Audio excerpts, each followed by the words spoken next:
semangat, Chris. Iya, gimana mau semangat? Metode belajar kita itu kan gini-gini aja. Malah anatomi itu banyak. Kita belajarnya dari semester 1 sampai 5, tapi gini-gini aja. Yang mau dihafal juga banyak. Kan jadi pusing kali loh. Ih, nggak tahu lah. Udah, tenang. Aku punya caranya. Buat biar belajar anatomi itu gampang. Gak harus pakai pantong-pantong gini. Mau tahu nggak? Ya mau lah. Siapa sih yang nggak mau belajar itu jadi mudah? Lihat ya. Halo guys, Immanuel di sini. Kalian bingung belajar anatomi? Berat, pusing, mual. Nah, saya kasih tahu rahasianya. Sini, cekidot. Baik teman-teman, kita akan belajar anatomi menggunakan puzzle biar lebih seru. Nah, kita mulai dari abdomen. Kita bagi dengan rumus tambah 4 regio, yaitu ada hati, ada bagian ginjal, ada pankreas, ada usus kecil di bagian kuadran kanan atas. Sedangkan di bagian kiri atas ada hati, ada ginjal kiri, ada lambung, ada kolon, dan juga sebagian besar pankreas, ada usus kecil. Nah, sedangkan di kuadran kanan bawah ada kolon, ada usus kecil, ada ureter kanan, ada appendix, ada ovarium kanan pada perempuan, ada tuba Fallopi kanan bagi perempuan. Sedangkan di kuadran kiri bawah ada kolon, ada usus kecil, ada ureter kiri, ada ovarium kiri bagi perempuan, dan tuba Fallopi kiri bagi perempuan.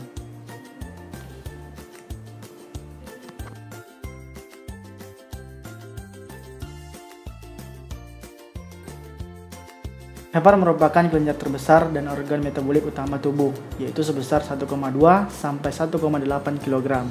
Nah, hepar memiliki dua fasies, yaitu fasies diafragmatica, yaitu dekat diafragma, dan fasies vesiceralis, yaitu bagian dalam.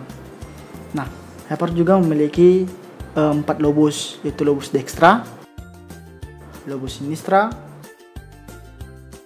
lobus quadratus, dan lobus caudatus. Hepar terbagi menjadi 6 ligamentum, yaitu yang pertama ligamentum falciformi, itu pemisah lobus dextra dan sinistra. Di bagian belakang atau posterior ada ligamentum coronaris, dekat dari arteri corona. Nah, yang ketiga itu ada ligamentum triangula yang berbentuk seperti segitiga. Yang keempat ada ligamentum teres hepatis. Yang kelima ada ligamentum venosum, dan yang keenam ada ligamentum vena cava.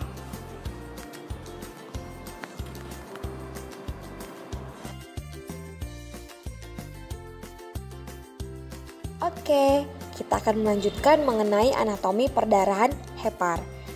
Nah, hepar itu menerima darah dari arteri abdominalis, lalu akan bercabang menjadi truncus coeliacus, lalu akan bercabang menjadi arteri hepatica communis, dan akan bercabang menjadi arteri hepatica propria. Lalu dia akan berjalan menuju hepar hingga menuju sinusoid-sinusoid yang ada di hepar. Tahu nggak teman-teman fungsi sinusoid yang ada di hepar ini? Di sini darah kita akan mengalami detoksifikasi. Nah, setelah didetoksifikasi, darahnya akan bermuara ke vena centralis. Tidak hanya dari arteri abdominalis saja loh teman-teman hepar kita menerima darah, tetapi dari vena porta hepatica juga. Vena porta hepatica sendiri ini menerima darah dari vena paraumbilicalis, vena rectum, vena colon, dan vena esophagus. Sama seperti arteri abdominalis, dia akan menuju ke sinusoid-sinusoid untuk dilakukan detoksifikasi. Lalu dia akan bermuara ke vena centralis. Sesampainya di vena centralis, darah-darah yang sudah didetoksifikasi ini akan dibawa ke vena cava inferior, lalu dia akan menuju jantung. Nah, ternyata teman-teman, di abdomen atau di perut kita ini terdapat yang namanya anastomosis atau vena-vena kolateral. Ada 4 loh teman-teman. Yang pertama itu ada kolateral paraumbilicalis, kolateral rectum, kolateral colon, dan kolateral esophagus. Wah, ternyata tidak sulit kan teman-teman untuk memahami anatomi perdarahan hepar? Wah, ternyata tidak sulit ya belajar anatomi. Tapi kayaknya aku pernah pernah dengar loh, hipertensi portal. Oh, yang hipertensi, yang normalnya 120/80 itu. 120/80? Bukan hipertensi yang itu loh. Jadi yang mana sih, Grace? Yang ku tahu hipertensi ya hipertensi, gak ada yang lain. Apa itu portal-portal? Bukan Mas Sister, bukan hipertensi portal. Hipertensi loh. Udah, jangan berantem. Itu kan masalah pembuluh darah yang ada di hepar. Yuk, dengar kelanjutannya yuk. Hipertensi portal adalah peningkatan tekanan darah di sistem vena porta atau pembuluh darah besar yang ada di hepar, di mana normalnya itu lebih kecil dari 6 mm Hg. Etiologi hipertensi portal yaitu dibagi 3.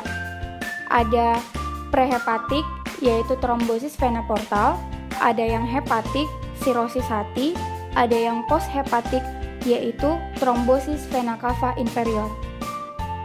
Nah, dari yang ketiga penyebab hipertensi portal tadi, yang paling tersering menyebabkan hipertensi portal adalah sirosis pada hepar, yang mana ketika ada sirosis pada hepar, maka akan terbentuk nodus-nodus di hepar yang menyebabkan pembuluh darahnya akan menyempit atau kayak tersumbat. Begitu ya teman-teman. Kemudian hal inilah yang menyebabkan vena portalnya tersebut akan meningkat tekanannya atau melebihi dari 6 mm Hg.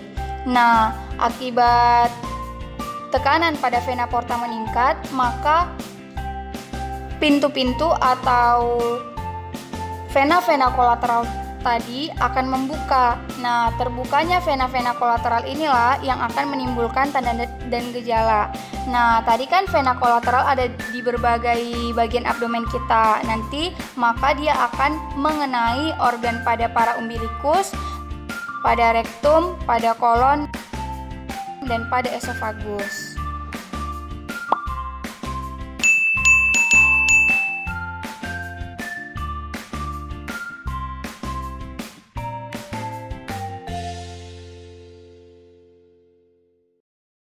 Belajar anatomi rasanya mantap.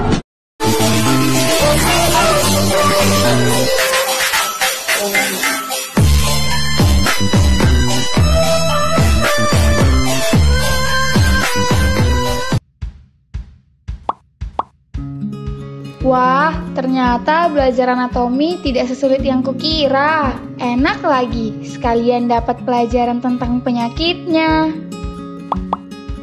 mudah kan belajar anatomi itu.